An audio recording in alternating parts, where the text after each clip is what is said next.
समुद्र किनारे एक गांव में कृष्णाबाई नाम की बूढ़ी माता रहती थी। वह भगवान श्री कृष्ण की परम भक्त थी।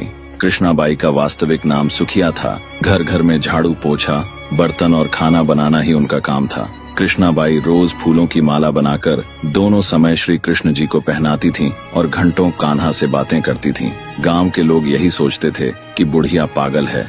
एक रात श्री कृष्ण जी ने अपनी भक्त कृष्णाबाई से कहा, कल बहुत बड़ा भूकंप आने वाला है, तुम यह गांव छोड़कर दूसरे गांव चली जाओ। कृष्णाबाई ने तुरंत अपना सामान इकट्ठा करना शुरू किया और गांव वालों को बताया कि कल सपने में कान्हा आए थे और कह रहे थे कि बहुत प्रलय होगा, गांव छोड़कर पास के गांव में चली जा। अब लोग उस बूढ़ी पागल की बात कहाँ मानने वाले थे। जो सुनता वही जोर जोर से हंसने लगता। कृष्णाबाई ने एक बैलगाड़ी मंगाई, अपने कान्हा की मूर्ति ली, सामान की गठरी बांधी और गाड़ी में बैठ गई। लोग उसकी मूर्खता पर हंसते रहे।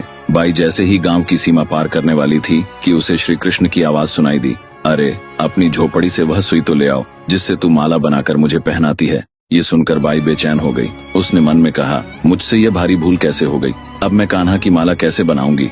उसने गाड़ी वाले से गाड़ी रोकने को कहा और अपनी झोपड़ी की ओर भागी। गांव वाले उसके पागलपन को देखते और हंसते रहे। बाई ने झोपड़ी के तिनकों में फंसी वह सुई निकाली और फिर पागलों की तरह दौड़ते हुए गाड़ी के पास आई। गाड़ी वाले ने कहा, माई तू क्यों परेशान है, कुछ नहीं होगा। बाई ने कहा, अच्छा अब जल्दी चल और गांव की सीमा पार कर। गाड़ी वाले ने वैसा ही किया। अरे ये क्या, जैसे ही सीमा पार हुई पूरा गांव समुद्र में समा गया, सब कुछ जलमग्न हो गया। गाड़ी वाला भी अटूट कृष्ण भक्त था। भगवान ने उसकी भी रक्षा करने में कोई विलंब नहीं किया। जब तक उस भक्त की एक सुई गांव में थी, पूरा गांव बचा था। इसलिए कहा जाता है, भरी बदरिया पाप की, बरसन लगे अंगार, संत न होते जगत में, जल जाता संसार। अर्थात यदि इस दुनिया में संत और अच्छे व्यक्ति न होते तो यह संसार कब का नष्ट हो चुका होता।